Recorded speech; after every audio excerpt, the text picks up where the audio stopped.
My name is Cliff Freeman, and it's a pleasure and a privilege to have two superstars here on the webinar today. This is the luxury listing launch, and hosting is going to be Verl Workman. And for those of you who have not met Verl, he is one of the top coaches in the country, has his own company, Workman Success Systems.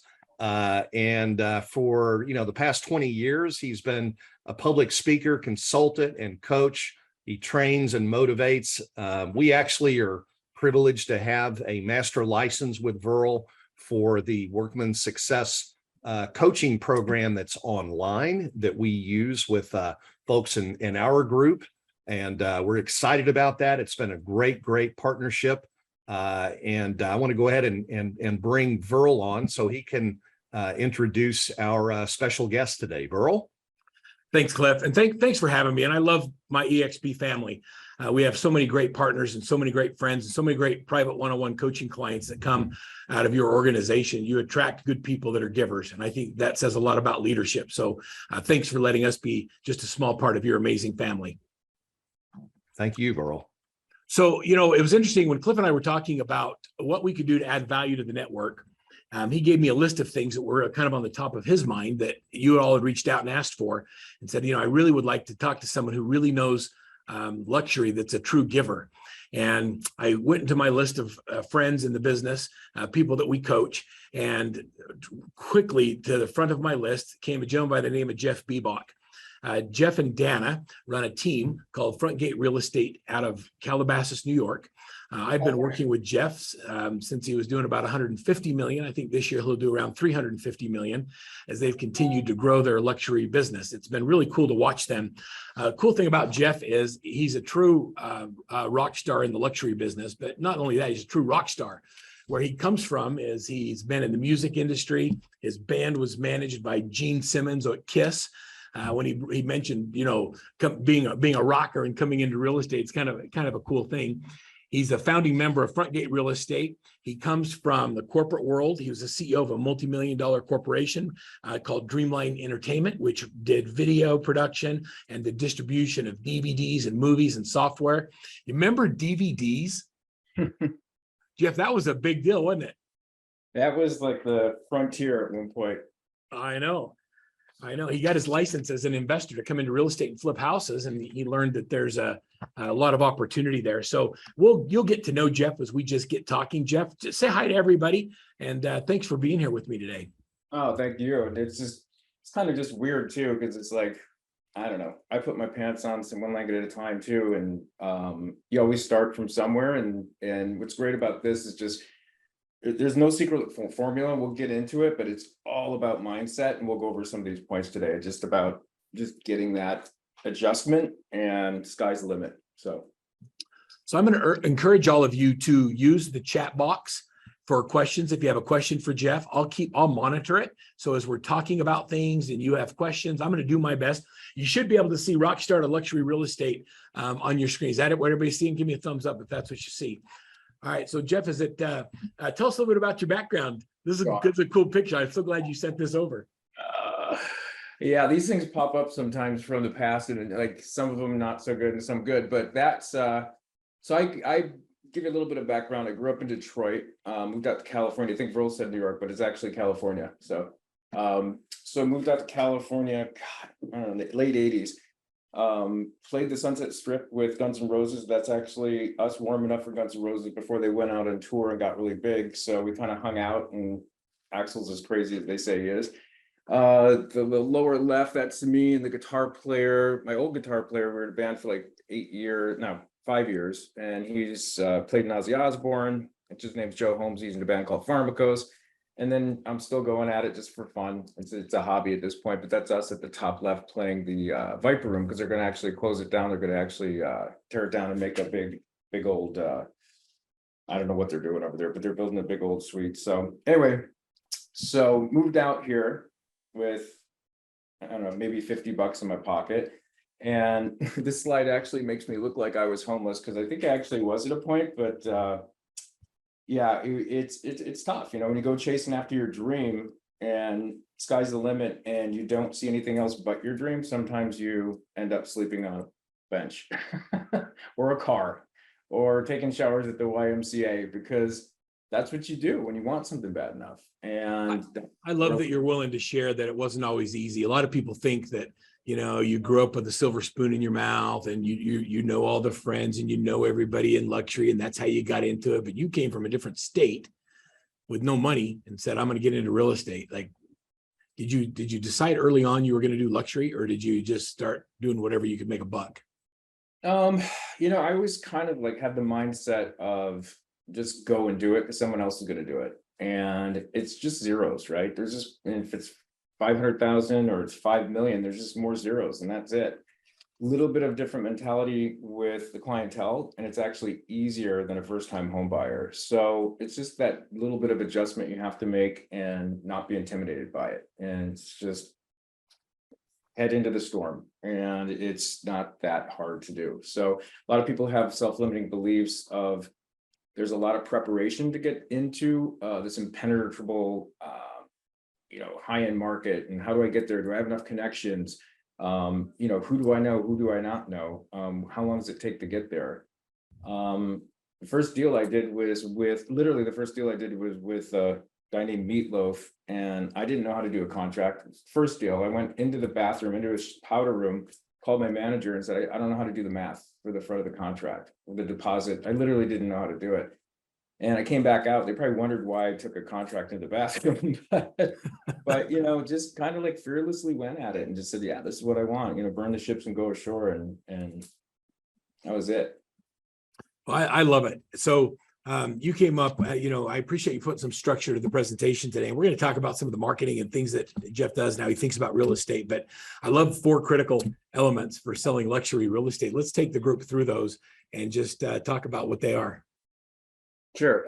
Number 1 is like we were talking about is mindset. Mindset's pretty much just anything, is just getting your head tuned into where you want to go. A couple bullet points I put in there for the mindset. My mom always told me everybody poops and everybody puts their pants one leg out at a time. So just because someone has more money or they're at a different level or you think they are, doesn't mean that they want to be treated equally or the same, regardless of their background. Stop watching $1 Million Listing. Except for comedy entertainment. Yeah, I'm sorry, no offense to that, but it's half of it. We have a lot of the listings they actually shoot the shows at, and a lot of it's very, very, very organized. Wait a minute. They use your listings to shoot those shows. Is that what you said? Oh yeah. I had I think one of them, Madison Hildebrand, came in. I thought I was going to be on the show, and I'm like, oh, this is cool, and and he's like, hey, show me around, and they literally said, okay, now step aside. And I'm like, what? And then fake buyer, fake seller, and not saying that happens every time, but I was like, wow, that was crazy. So I have to admit that my wife watches those. Yeah, I know. They're fun. They're fun to watch. The affluent clientele is very discreet. They fly under the radar. They don't want to be put front and center and bragged about and posted. And, they just really, really prefer just to keep themselves under the radar. They don't want people knowing their other business. A lot of times ego comes into play when you start getting into luxury entertainment, which is like a lot of the shows, and you got to leave the ego at the door and put in perspective. These are just clients. You're there to serve clients. You're there to do the best job you can for them. You're a consultant for them. You're a friend. You are, basically everything they're looking for when they hire a business manager, an attorney, or anybody else. They want a super team. And if you could just be part of that super team as the real estate consultant, giving them, great just information and what's going on, what's the best strategies to do, you'd be surprised. And a lot of these folks don't know how, because they all of a sudden made a ton of money and they don't see through, a lot of them are first time millionaires and they don't know what to do with their money or what to invest in. They really need your guidance on it. Self-limiting beliefs are holding you back. You got to figure out what those are and just erase them. Just get them out of your head, because it's just a thought, and a thought is a fear. And if that's holding you back, then you're just really just ruining your today versus worrying about tomorrow. So we can start with anybody really can do luxury. I mean, do you really, really believe that? 100%. 100%. Tell us about your team. You got what is kind of the demographic of your team? Well, we'd probably look like the Addams Family if you did a portrait of us in real life. We come in all shapes, sizes, and colors, and creeds, and and we're our authentic self. We're everything as you see as he goes. I'll go to a listing appointment with whatever. I have tattoos older than most of you guys probably, and have had them way before they were kind of in and cool. But it wasn't so cool about 10 years ago. I used to have to hide it. But we just treat everybody to be their authentic self, and go out there and do the thing. And people can smell it on you. When I was on stage, and I've had off nights and on nights, and the on nights was when I was talking to the crowd and relating to them and having them feedback. And there's this energy that just kind of just goes in circles, and it's just amazing. And then there's the times you're not connecting. And those non-connecting nights, people smelt it like blood in the water, and it was not a good experience. So I'm sure you've seen entertainers do that. So it's the same kind of a thing, just getting your mindset in place. Just believe you can. You're providing service. Don't think they know more than you. I like that you said that, because they're like new money and they're just trying to figure out what to do with it. And I think there's a lot of agents that have a lot of experience in real estate, but they don't have the confidence to talk to somebody that makes more money than them, or they feel intimidated by that. How do you get over that? Sorry, say it again, bro. How do you get over it when you feel like you don't belong in that world? Like, people that are buying $6 million houses or 30. What's the most expensive house you've sold? We just sold one for 22 million last week. Okay. All right. So I've never sold a $22 million house. So how do I get over the fact that because I've never done one that big, that I can have the confidence to go in and make them believe that I'm able to provide service to someone that's selling that expensive of a house? Well, interesting story. One of the clients, and I can't really say their names, but they were nervous about moving in from one area that there's a lot of robberies and crimes really went up in LA. And we went into a property that they loved. The wife loved it. We're standing there. She's like, I'm so glad to be in a gated community. It's so safe. And I'm looking at it. This butts up against another adjacent city where there's only a 3-rail fence that somebody could hop over it. And my partner and I, Dana, were standing there. It's like $27 million deal. And you might as well just tell them and say, hey, see that fence? Somebody can hop that fence. And, you want to buy an interior home versus something being on the exterior where it's backed up to other areas, because you have a higher probability of, getting robbed, basically. And, it was funny because the lady literally said, so you're talking me out of this? And we're like, yeah, pretty much. And she goes, you're hired. Basically, because if we would have went through, she probably would have found out later and canceled, but it really would have looked bad on our part just to not say anything. And it's the most unethical thing on the planet to do. But we put our clients' needs first outside of that commission, which is one of the biggest commissions that we ever made in our career. So it wasn't even really a choice for me, and that solidified the relationship. And now we're going to go buy another one for them and one for their parents. And now it's turned into holy crap, this is really now turned into a referral machine, because now that we've earned their trust. And that was it. They earned our trust from day one, So number one is your mindset, as you say, don't be intimidated by the zeros. Don't be afraid of them. Just be authentic and be honest. Imagine that as a core success principle, Cliff, honesty and integrity, right? Remove your self-limiting belief. You can do it. Coaching is one of your keys to success. I love that you put that there as your coach, but why'd you put that on the list? Because I wouldn't be where I'm at without coaching.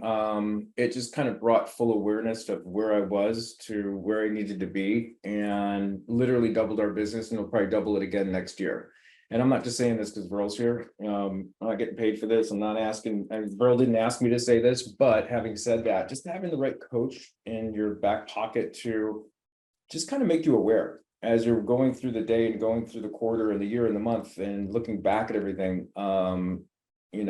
It's just been probably I would say it's the most important thing we've ever done out of our career. And I see the results from it, so I'm keeping going. So always a key to success, coaching. Well, I appreciate that. And that goes along with never stop learning. And, it's one thing to have a good coach, another thing to have a good client. And the difference between those who succeed and those who fail isn't the coach. It's whether or not the client executes and does the work. And Jeff does the work, and he and his partner have been really fun to watch, because they just get into it. They do things that are outside their comfort zone. When you give them assignments, they go out and do it. And then they come back and go, oh my crap, that worked. Or sometimes they say, oh my crap, that didn't work. Don't ever make me do that again. And we do something different. So it is interesting that he's someone who actually does it. How How important is knowing the market? Can you just wing it in luxury? No, I watched it like a stock market and made it my new hobby. I watched it like Netflix, like the MLS. You know, what properties were coming up, what were sold, what was available, and also just kind of getting into the network of those people to find out what the off market was. And I really understood in the territory that we were working, every neighborhood, everything, because what happens is these people, when you get them in the car, that property I told you about that we just sold for 22 million, that was off market. And it was with another celebrity, and we had to go ask, we didn't door knock it, but basically virtually door knocked it through their business manager. So it was just kind of knowing what was going on. We would have not had any knowledge if we didn't have our finger on the trigger of what was happening in the neighborhood and who's buying what and who's moving. So it's just, you got to make it kind of like your hobby in a sense. So what about the financial network? What do you need to know? Just getting educated on 1031 exchanges to bring deferring capital gains, how to work with trusts. It's not that scary. You know, we actually all learned it in real estate school for a minute and we forgot it all. But you know, it's not that hard to pick it back up and just read some cliff notes on it. You don't need to understand it 100%, but you can easily go to your title people, your finance people, and say, hey, explain it to me like, and this is exactly what I do. Explain it to me like I'm a 5-year-old, because I don't know what a 1031 exchange is, and I don't even know how do you defer capital gains and all that kind of stuff. And then just slowly kind of getting into it and understanding that, because that's the language that these clients are going to speak. And it's language that you should learn too, because this is, you know, when you get rich, you start making money and start investing. This is all the secrets to the millionaire mind and all those books that you read. This is the stuff that rich people do, basically. You know, that's not part of what our talk track is, but I love the concept of you're learning it because you're going to become wealthy and you're going to do the activities that are necessary to become one of the people that you're selling their multi-million-dollar properties from. So learn it for your own personal benefit, and it makes you better as an agent in serving others. Does anybody else like that concept? Like, I love the way that Jeff is thinking about, you know, building and developing personal wealth, and then talking the talk when he gets with other people, because he's thinking about it, he's doing it. All right, that's cool. So how do you get details about your clients when you get a celebrity client or a NFL player or whatever? I think you just Google it and find out information. How do you really know if someone's legit, if they're getting ready to buy or sell a house and you want to know that they're legit? What do you do? Well, I mean, if you have a client that we know who they are because they're a celebrity, we know they have money, whatever. But if we're taking, and this is what happens a lot, you know, there's a lot of knucklehead buyers that just want a free, you know, looky-loo at the house. And I've seen the craziest stuff. I've actually had employees from TMZ in my car and figuring out it was them as we were driving through, just from their language and everything. So there's a couple programs there's one called Forewarn, Forewarn. Sign up for that. That'll actually tell you a background on a person. You can see criminal stuff, you can see financial stuff. I don't even know if it's legal or not, but it's an app. But we look it up and we just make sure that the people are who they say they are. And if you can't find them on Google and you can't find them on certain softwares, we actually created a software called Reveal Estate, and that's exactly what that does. It just really tells us who we're bringing in, because the financial business managers and the clients themselves want to know who's in their homes. And they can't use cameras a lot of times. They can't, you know, it's just showing. So you got to set up the rules of engagement. And it's really hard to tell another, you know, you're in a high net worth home and you have a celebrity saying, hey, can I videotape this for someone? And I've had to say to really big celebrities like, you know what, it's something they asked us not to do. And it depends on how you say it. And if you say it wrong and not respectfully, come across weird. So, you know, there's circumstances that'll come up like that. I mean, like, I know you're a big celebrity, but the seller's a bigger celebrity and they said no. Is that, don't say that. I've had a couple that were a little bit, the egos their heads were bigger than to get in the door, put it that way. But, you know, and you just kind of roll with it. And I just, you know, play along with it or whatever. I've left actually a client at a property. I just left because they were so disrespectful to me. And unless I addressed them by, I couldn't look them in the eye and I couldn't address them by their first name. And they didn't let me in the house to do the showing. So I just kind of tapped out. And I told the business manager, like, you can keep them. I don't want them, you know? And then some of them are just the most amazing people and have turned into friends too. And not even just celebrities, just, just it's amazing to hang out with affluent people. And I just find them so interesting and intriguing. It's almost like I almost interview them because I'm so, not disrespectfully, but I'm just so intrigued on how they got where they got and how they did it. And I think they like talking about themselves, and I find it fascinating. So it just kind of turns into that. I find them way more interesting than me. So that kind of builds the relationship.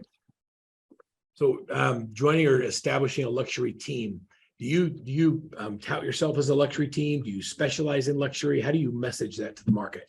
I think nothing was purposeful. I just, to be honest with you, my butt got parked in 91302 in Calabasas, and it just happened to be our surroundings. So I don't know any different, because that's just kind of where it started. So if your median house price is $1.5 million, and that's it, just, I guess you can call that luxury. I'm actually more jealous of a lot of Verl's clients that do 400, 500, 600 transactions a year, to our whatever we're doing, 200, 250.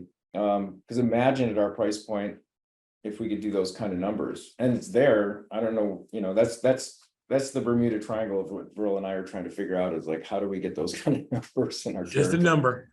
Yeah. All right. So tell me how it was kind of interesting. I'm looking at this slide.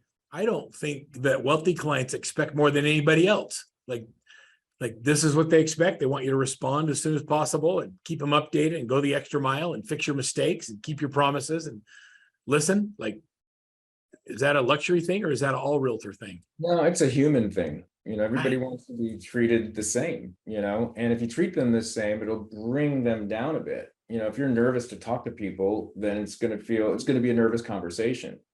But if they come in and a lot of people don't like being followed around, and it's like, ooh, I'm going to show these people.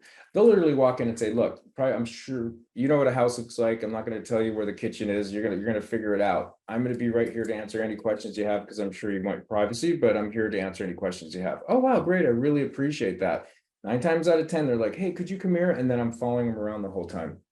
And and it happens every time. Wait for it. I just did that with, I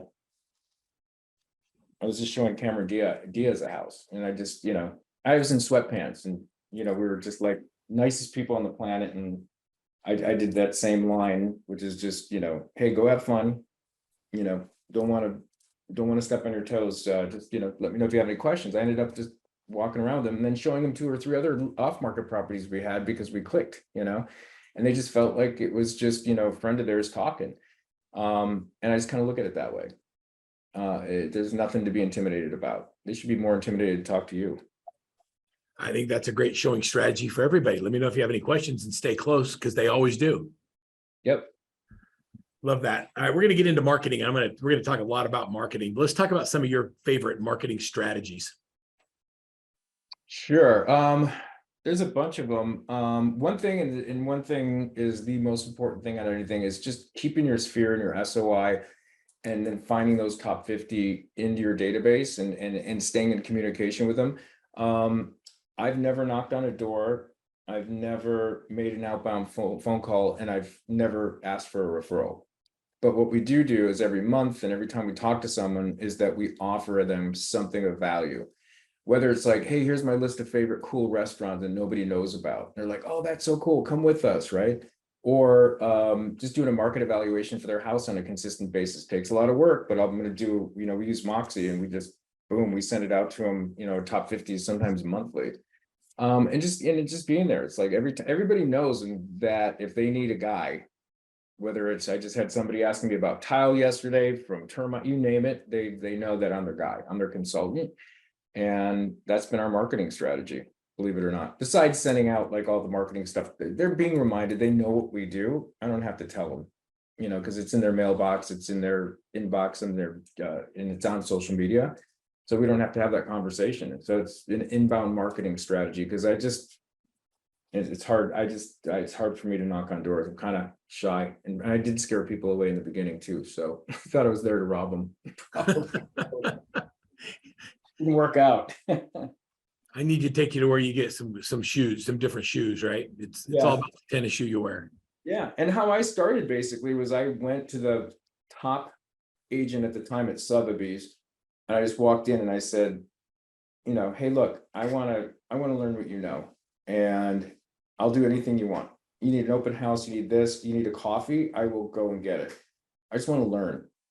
And what that turned into is a relationship where she's like, hey, you can put your stuff on my marketing. You know some people. Why don't you put some of my homes on your postcards? And she let me borrow her listings. I'm like, and that really catapulted where, you know, kind of took us where we wanted to go. So on our team, we do the same thing. That, you know, we couldn't show that $22 million, but we just did a $10 million sale. You know, I love when I could put a team member on there and put their face in front of it on that postcard and say, hey, I'm on a team that just sold this house for 10 million, and it looks really cool. I think we might have some examples on that, but yeah, just leveraging, you know, and promoting other people's listings. I literally, anybody here wants to go promote any of my listings anywhere in the country, you know, just hit me up, go for it. You have my approval. I don't How care. cool is that? Yeah. Like, why not? Actually, Chrisman wants to know if they can move from Kansas to work with you. So you've got people wanting to join your team. So that's a good thing. Oh, that's awesome. Hey, Jeff, do you use a software called Realm? I do. What is that? Well, there's two of them. There's one called Leverage, RE, and that basically syndicates to all the different, you know, Wall Street Journal, Rob Report, all that kind of stuff. It's just basically a syndication. And Realm is a networking tool that basically networks you with other agents in the country, and you can directly promote your listings with each other. It's pretty cool. Cool. All right. So let's take us through some of your marketing stuff. Let's we're going to just talk through some of the things you do. One of the things I've learned about Jeff is he's a very, very creative marketer, and he's done some cool things. Uses a lot of tech in his business, and I learn from him all the time. So I'm the coach, but I'm always taking things I learned from Jeff and share it with other clients. And he's a giver, and those are the kind of people you want to surround yourself with. That's what I learned about Cliff the first time I sat down with him and his son. Is he was a giver, and those kind of people attract each other. So Jeff, talk to me about your marketing. Sure. I mean, this is a couple of the sales that we've done recently, and what we'll do is we don't usually send this out as marketing. We just send this to business managers because they just want to know that you're swimming within the same, you know, waters as, you know, the type of clientele that you're working with. So we'll have you know, a marketing piece like this just literally just goes directly to the business managers or whoever we got to work with, just to show that, you know, this is the kind of stuff we do. We define business managers. A lot of people don't know that, you know, a lot of times with wealthy clients, you don't work with the client themselves, you work with their manager. Explain that. How do you get to know who they are? Well, it's just another shield of protection. They have business managers to basically run the show for them. Some are really good, and I've seen some of them rip off, and I found them in their financials ripping them off and made them abreast of it, and I got fired for it, but then I got rehired back when they fired that business manager. You know, and I've been screwed over by it too. I mean, when I was managed by Gene Simmons, I should show you that contract. And he basically owned 60% of my life in perpetuity. So I signed my soul to the devil, even though I love Gene. You know, that's what happens with a lot of these poor celebrities and musicians and, you know, and people in the entertainment business. They just sell their soul to, you know, to get there. But the business managers are basically the point guard, and you got to know how to work with them, and they're tough. Oh, you know, they're horrible. And most of them I don't like working with, to be honest with, but you got to, and those are the guys that you got to know your financial knowledge and keep up with, because they're there they're almost working against you to protect their clients. Like, hey man, we're on the same team, and you got to let them know, hey, I'm on your team. This is part of what I do. I'm trying to make you look good, Mr. Business Manager, and let's be friends and let's get this done. You tell me what you expect and I will do it. And that just changes the whole relationship right away. I love that. So you're marketing directly to the business managers, letting them know that you're hanging out with people like the clients they represent, and you're just moving their properties. Is this the second page of that? What am I looking at here? There is a social this is just a bunch of sales stuff that we're involved with, that we send out to those business managers to kind of show them, and even agents on my team that, you know, maybe are just starting out, you know, they could say they're on a team that does this to leverage them. So, you know, we built this brand up so that we could build a team so they could leverage, you know, everything we've done, so we could share that, and let them share it and be part of it. I remember you telling me you sold a Kardashian property off a social media lead. Yeah, it was so weird. It was a $19 geo-targeting ad. The guy pulled up in front of our office, and an ad popped up for Hidden Hills, and actually I actually gave that lead to one of my team members, and he closed it, and within 3 weeks. And this was an off-market property as well. So it's crazy stuff that happens. It's fun. Like a box of chocolates, you know, you're gonna get every day. Yeah, but you don't know, right? You don't know who. That's something that tells me that you just don't know who's looking at your ads. Yeah. And that, you know, a $20 social media geo fencing, geo targeting lead, anybody who's in an area, an ad pops up on their social and a lead comes in. If you're in an area where you're not working with celebrities and you're in the luxury market, does that change anything? Or do they still work with business managers?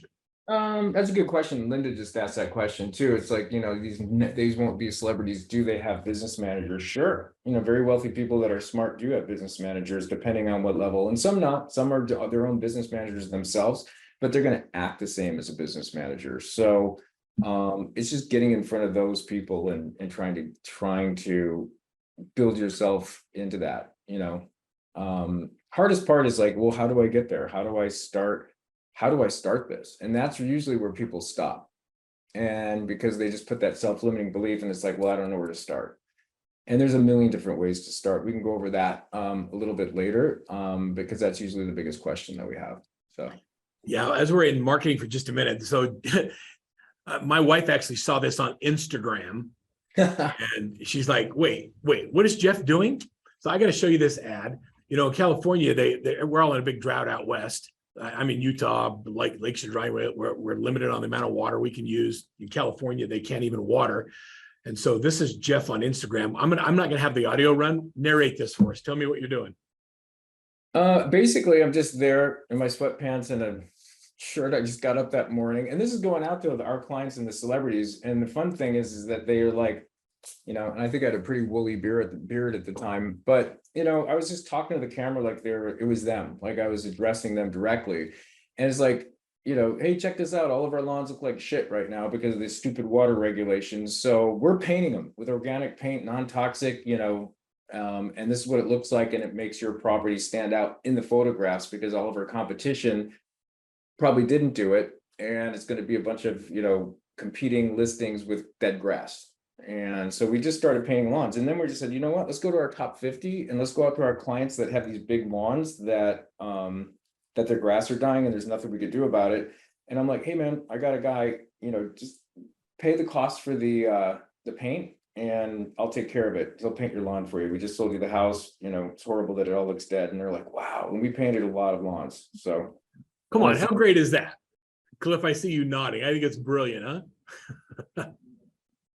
And it's a great reach out. Like, so again, that's not the outbound market. I'm calling up people, and half the people reached out to me. I got a huge response on this, but I'll call up people and say, hey, listen, I know this sounds totally weird and stupid, but you know, we're painting grass. And they're like, Jeff, I know you're smoking it probably, but no, we're painting it. You know, I actually tell them, they're like, what do you mean you're painting the grass? So but yeah, we reached out and a lot of our clients loved it. It was a great reach out and it caused a lot of great, you know, and then I'm going over there saying hi to them, how's the house doing? And you know, it took so much of my time up, but I got that one-on-one connection with a lot of our clients by offering it to pay for it. It was the best thing I could have done. This is a great lifestyle looking ad.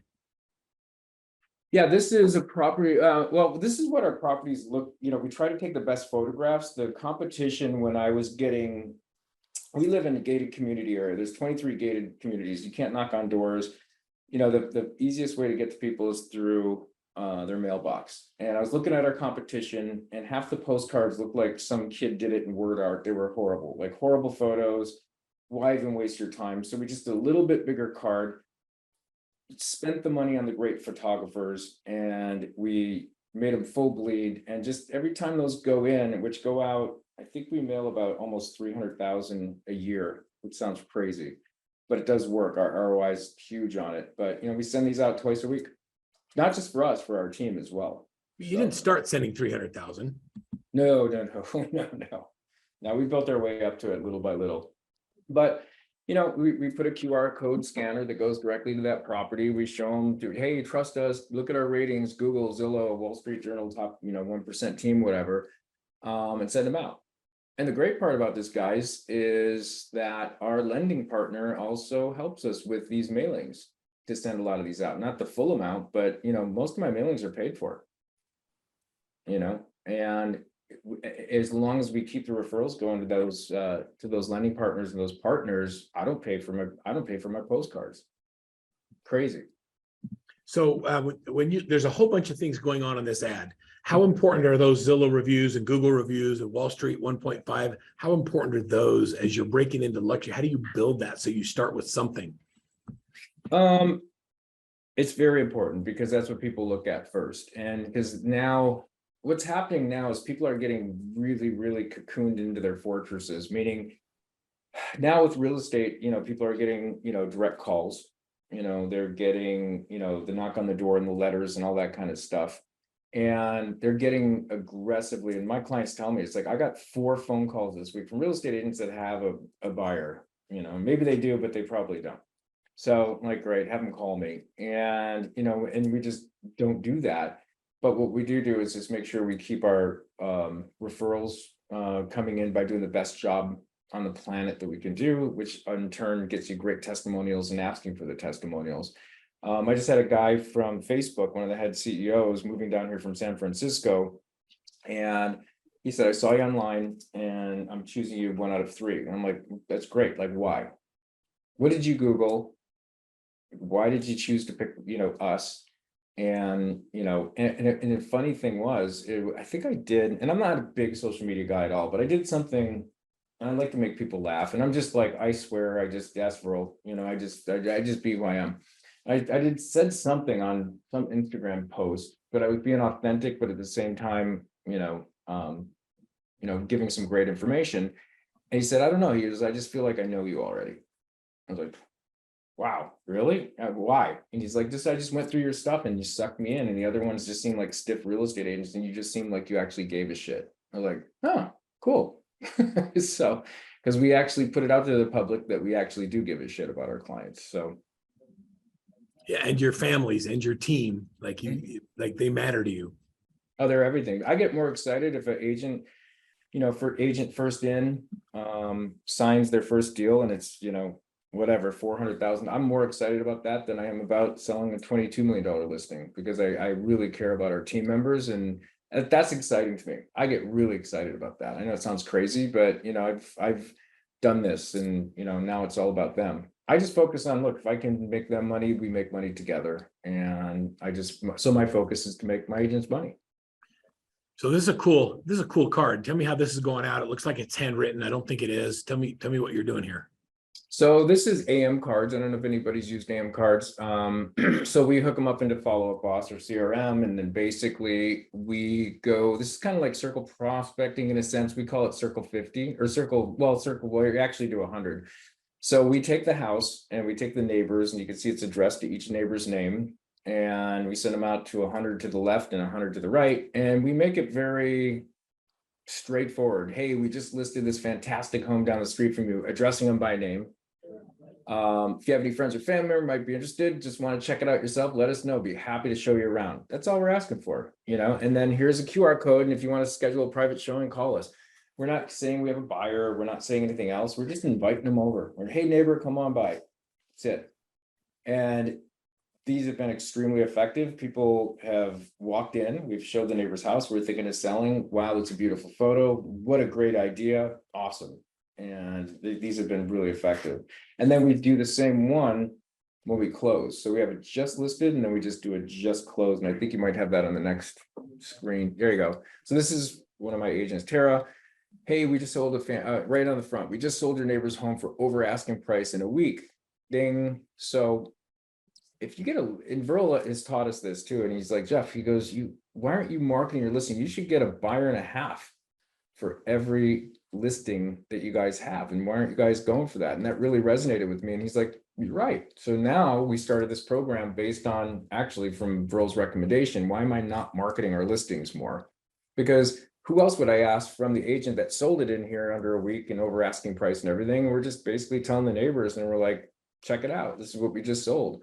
We just sold a fantastic home down the street from you. It sold for over asking. I have a list of ready and willing buyers for the area. If you were thinking about selling, maybe one of these folks could work. Let me know. Tara.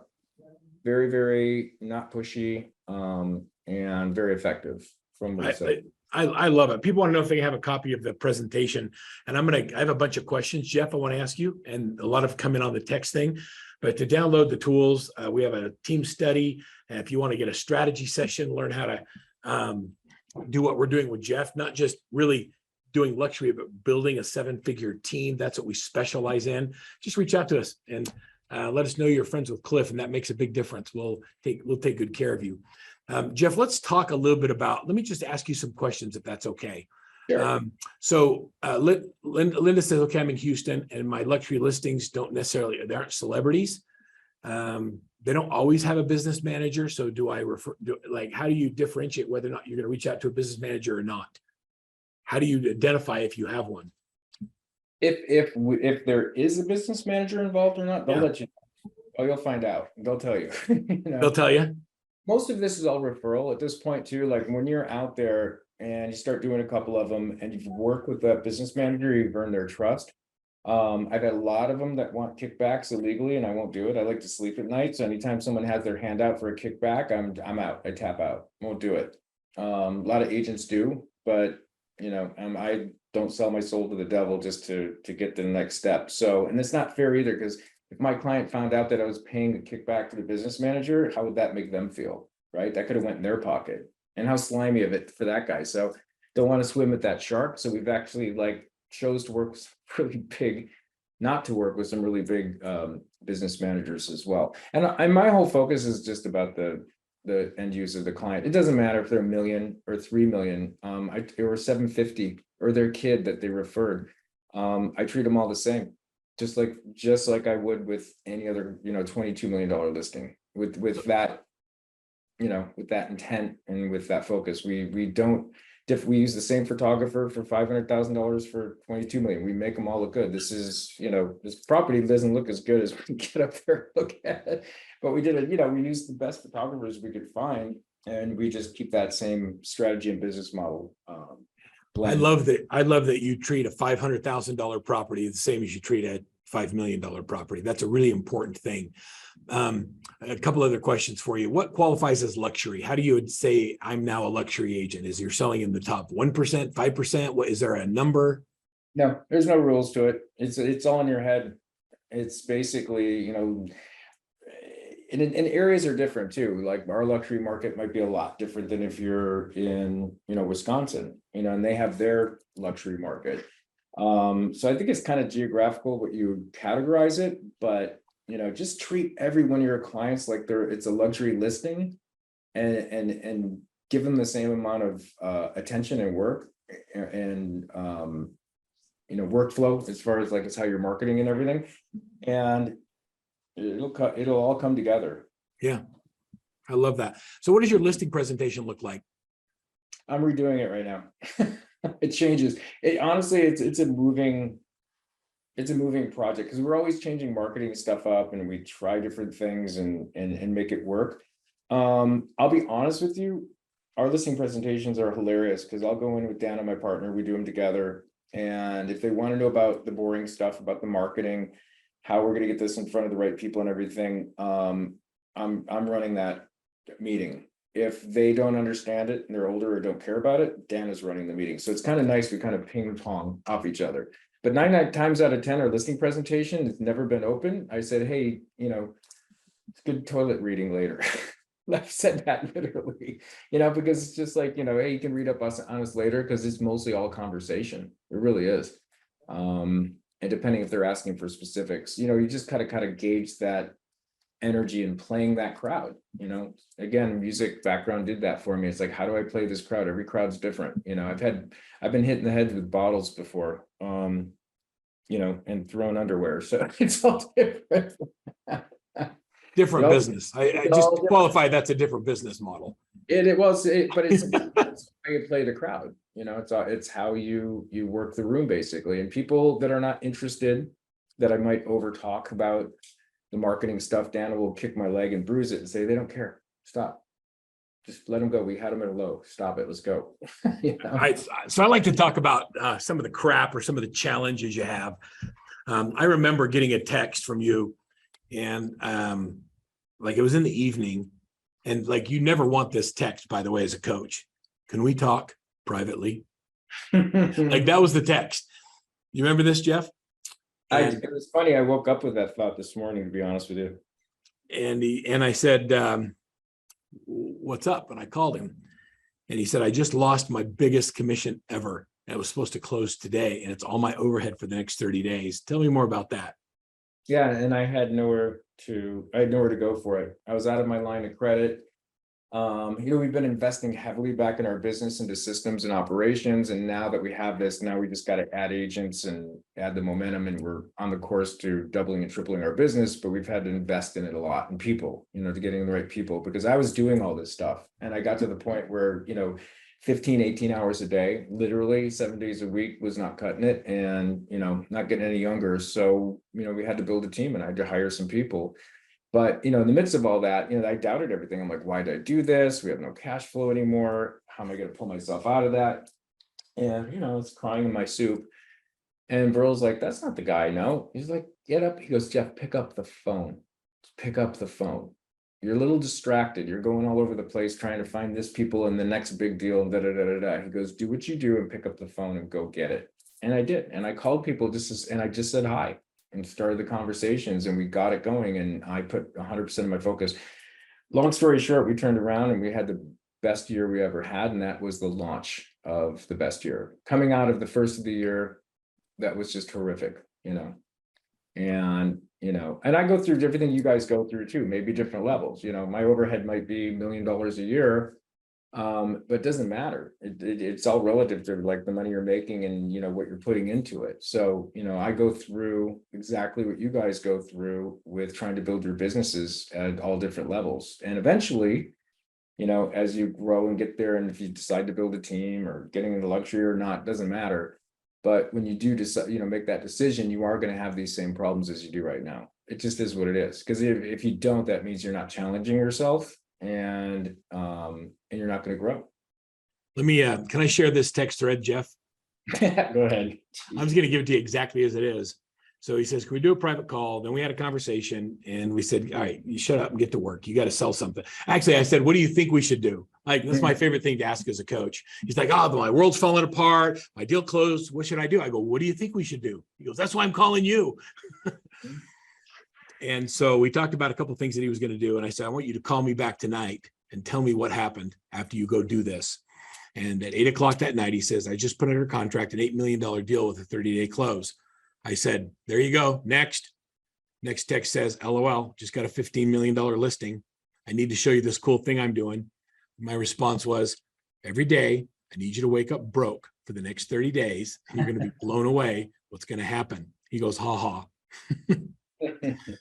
The very next day, he says, I found 6 off-market listings that we're now showing 3 buyers to in the $4 million range. Back and forth a few more texts later, April 15th, he says, I just put 44 million under contract this month. Woohoo. That's what digging in when the chips were down did for me. And so that tells you a little bit about who Jeff is. Like when things are tough, like in less than 30 days, you get 44. That's a good career for a lot of agents, Jeff. And I have a lot of admiration for you when things are hard, that you roll up your sleeves. And, I remember I asked him what you should do. He said, well, I think I should hire some more buyer's agents. I'm like, man, that's not going to pay your bills in 30 days. You got to get the phone and you got to make some sales happen. Yeah. And I still do that because I actually thought about that. It's funny you brought that up, because this morning, and I'm watching the market shift, and the market is shifting. And let's just all face it, but I'm not going to buy into the mindset of what everybody else, the sky's falling. I'm just literally just putting my blinders on. And I was reminded to go, hey, we don't want that to happen, dummy.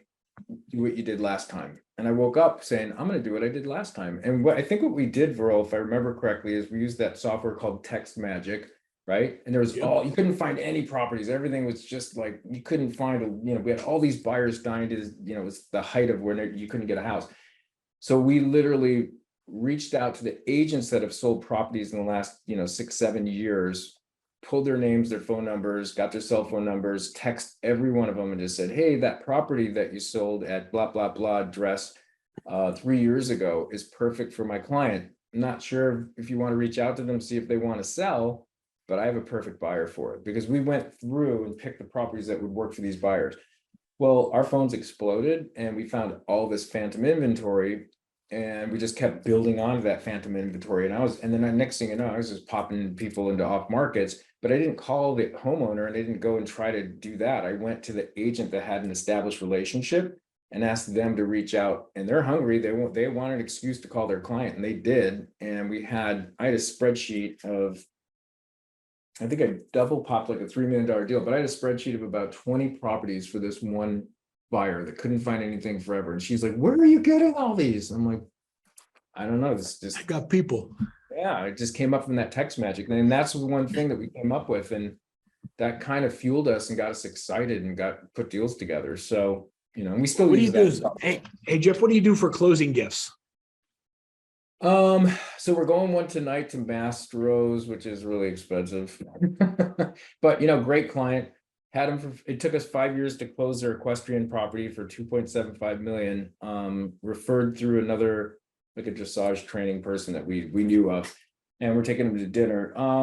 It depends. We've done Hermes blankets, like really big candles, couples massages. It really depends on the client. That's not my department. That's what Dana and our assistant Carly does, because if it was up to me, I'd just buy them a beer.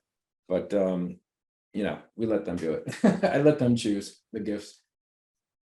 So what are your thoughts on referral fees with other agents, or even referrals with other agents? Is that something you work aggressively to cultivate? Do you like doing those? Oh, sure. I see the question. What are thoughts on referral splits with other agents? 50%, 25%, 10% of something is better than nothing. So I love working with other people, and I don't focus on the split. And I want it to be a fair trade. But I focus on the client and the transaction. And if I focused on splits, I wouldn't be where I'm at today, because then I wouldn't hand off that client that bought that Kardashian house for $15.5 million to one of my guys in my office. It's like, hey, I don't have time. Can you go? This guy looks legit. Can you go take him out and go look at this stuff? And I handed it off. I would never have done that before. I would have been holding on to it for dear life, and Verl pried my fingers off the steering wheel and trying to hold such a tight grip onto everything, because I could do it better. Right? No one can do what I do. I work so hard for this. There's not a person on the planet that can do what I do. Well, I actually found out they actually do it better than I do. And I have an army of agents on my team that I couldn't be more happier to hand them a referral, because I know they're going to take care of it, because they're in the same culture that we've learned to put together through Verl. Jeff, what a treat to have you share so much information. Cliff, if you don't mind coming off mute, you asked for a quick start into luxury. How did we do? Well, Jeff, you have an amazing story, and I think you've really helped everyone on this call get their confidence up to another level. It's that social proof. Somebody comes from where you did, and without any contacts in the business, and then goes on to crush it. The will and the determination. You didn't really have any unique or special, niche here. You just went in and pushed through. When it was raining, you learned how to dance in the rain, right? So, it's just very encouraging. And I hope that everybody on the call, I hope that Jeff spoke to you and what you needed to hear today, because there was a lot of really good. I would go back, honestly, and rewatch this webinar and go back and add to your notes again. Because there's a lot in here, and I think maybe the first time you hear it, you're not getting everything out of it. So I would highly encourage people to go back and listen to it once more. Jeff, if somebody wants to send a referral to Calabasas, how do they reach out to you? Just Google us like everybody else. You won't be able to spell my last name, because my kids still can't spell it, but you can just say Jeff and Dana Frontgate Calabasas, and we'll pop up. Awesome. Thank you so much, Cliff. Thanks for having us. What a great event today. Appreciate you all being here. If anybody would like some help really building their team, reach out to Workman Success. We'd be happy to have a conversation with you. And I know that there's another level you could all be performing at. If you want to go there, let's work together to get there. Thanks, everybody. Thanks, Jeff. Thank you, Verl. We love being partners with you, my friend. Of course. Thank you. It's great meeting you all, and appreciate the time. And it was awesome. Thank you so much. Thank you. All right, take care.